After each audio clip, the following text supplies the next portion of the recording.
Hi guys, இன்றைக்கி வந்து நம்ம வீடியோவில் என்ன பண்ண போகிறோன்னா ஒரு அஞ்சு டூலை பற்றி யூனிட்டியில் உள்ள 5 டூலை பற்றி பார்க்க போகிறோம்.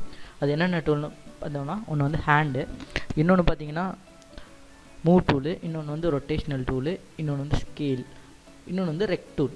ஓகே, இந்த 5 பற்றி தான் பார்க்க போகிறோம். இந்த 5 எப்படி யூஸ் பண்ணுறது அப்படிங்கிறத நான் வந்து இதிலே உள்ள ஆப்ஜெக்ட்ஸ் வச்சு நான் சொல்கிறேன். பார்த்தீங்கன்னா இந்த ஹைரார்க்கியில் பார்த்தீங்கன்னா மெயின் கேமரா அப்படின்னு ஒன்று இருக்கும். அதுதான் நம்மளோட கேமரா. அந்த கேமரா யூஸ் பண்ணி தான் நம்மளோட ஃபோக்கஸ் வந்து, அதாவது நம்ம கேம் க்ரியேட் பண்ணுறோன்னா நம்மளுக்கு வந்து விசிபிள் ஆகிற இது வந்து கேமரா தான். கேமரா வழியாக, அதாவது நம்ம கண்ணு மாதிரின்னு வச்சிங்களேன், நம்ம கண்ணால் என்ன பார்க்குறோம் அப்படிங்கிறது தான். இப்போ வந்து நீங்கள் ஒரு பப்ஜி எடுத்துக்கிட்டிங்கன்னா உங்கள் பிளேயருக்கு பின்னாடி ஒரு கேமரா இருக்கும்.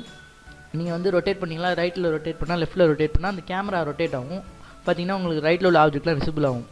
அதுதான் இந்த கேமரா பண்ணுது. அந்த கேமரா வந்து அந்த ஆப்ஜெக்டோட பின்னாடியே போகிற மாதிரி வச்சுருப்பாங்க. நீங்கள் வந்து லெஃப்ட் மூவ் பண்ணால் கேமரா தான் ரொட்டேட் ஆகும். ஆக்சுவலாக அது உங்களுக்கு பார்த்தீங்கன்னா விசிபிலிட்டி வந்து க்ரியேட் பண்ணும். ஓகே கைஸ், இது உங்களுக்கு புரிஞ்சுக்கணும்னு நினைக்கிறேன். இப்போ வந்து நான் என்ன பண்ணுறேன்னா, கேமரா இருக்குது, அந்த கேமரா ஜூம் பண்ணிக்கிறேன் ஃபஸ்ட்டு.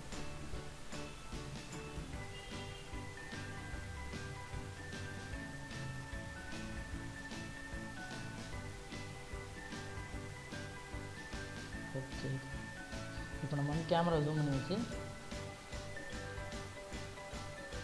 இப்போ வந்து நெக்ஸ்ட் என்ன பண்ணலான்னா, இதை வந்து பொசிஷனை மாற்றுறதுக்கு மூவ் டூவில் கிளிக் பண்ணோம்னா நமக்கு வந்து இந்த மாதிரி 3 ஆக்சிஸ் மாதிரி கிடைக்கும். இந்த 3 ஏரோ கிடைக்கும். இந்த 3 ஏரோவை நம்ம கிளிக் பண்ணி நம்ம அப்படியே இழுத்தோன்னா மேலே போகும். இந்த மாதிரி இன்னும் ஃப்ரண்ட் பேக் போகும். இந்த மாதிரி ஒவ்வொரு ஆக்சிஸ்லேயும் அது மூவ் ஆகும். உங்களுக்கு வந்து இந்த டிரான்ஸ்ஃபார்மில் பார்த்தீங்கன்னா உங்களுக்கு வந்து பொசிஷன் வந்து மாறுறது வந்து தெரியும். இப்போ வந்து நான் எக்ஸில் மூவ் பண்ணுறேன் அப்படிங்கிறது எனக்கு தெரியுது.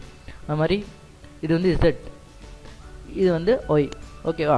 இப்போ வந்து நம்ம வந்து டைரக்ஷனல் லைட்டை பற்றி பார்ப்போம். இந்த டைரக்ஷனல் லைட் அப்படின்னா என்னென்னா, இப்போ இந்த சர்ஃபேஸில் பார்த்தீங்கன்னா வெளிச்சமே இல்லை, சுத்தமாக இருட்டாக இருக்குது. அதுக்கு நம்ம என்ன பண்ணலான்னா, இந்த லைட்டை வந்து ரொட்டேட் பண்ணணும். இப்போ நம்ம வந்து மூவ் டூலை பற்றி பார்த்தாச்சு. அந்த ரொட்டேஷனுக்காண்டி தான் இதை வந்து நான் வந்து அதாவது கீழே ரொட்டேட் பண்ணி வச்சுருக்கேன். இப்போ வந்து நான் மேலே ரொட்டேட் பண்ணுறேன். பார்த்தீங்கன்னா உங்களுக்கு வந்து வெளிச்சம் வந்து வரும். இப்போ வந்து ஃபுல்லாக இருட்டாயிருச்சு.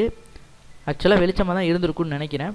இன்னும் வெளிச்சம், இப்போ பார்த்தீங்கன்னா வெளிச்சமாக இருக்குது. இதே இந்த லைட் வந்து அப்படியே மேலே போச்சுன்னா இருட்டாயிருச்சு. ஓகே, அடுத்து வந்து ஸ்கேல் அப்படின்னா வந்து இதோட அளவு வந்து பெருசாக்குறது. பார்த்தீங்கன்னா ஸ்கேலோட சைஸ் கூடும். அதாவது இப்போ வந்து நான் வந்து கேமராவோட சைஸை வந்து இன்னும் பெருசாக்கியிருக்கேன். இன்னும் அதோட இதை பெருசாக்கியிருக்கேன். அது வந்து ஸ்கேலில் வந்து தெரியும். அதாவது அதோட சைஸை பெருசாக்குறது, அவ்வளோதான் ஸ்கேல்னால், வேறு ஒன்றும் இல்லை. இந்த வந்து இந்த ரெக்ட் டூலை வந்து நம்ம வந்து கேம் ஆப்ஜெக்டில் ஏதாவது ஒரு ஆப்ஜெக்ட் வந்து யூஸ் பண்ணி பார்ப்போம் எப்படி தெரியுதுன்னு. இப்போ நான் வந்து க்யூப் எடுத்துருக்கேன்.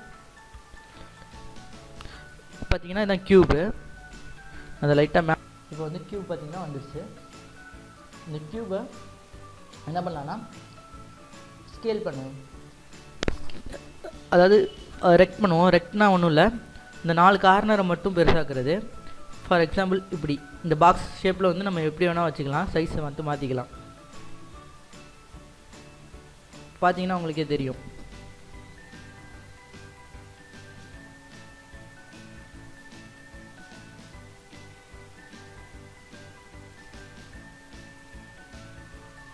இப்போ நம்ம வந்து இந்த பாக்ஸ் வந்து நம்ம பண்ணோம். இது எல்லாத்தையும் சேர்ந்தது தான் இந்த அஞ்சாவது டூல். இந்த டூலில் வந்து நீங்கள் எல்லாமே பண்ணிக்கலாம். Up and down, rotation, scale எல்லாமே பண்ணிக்கலாம்.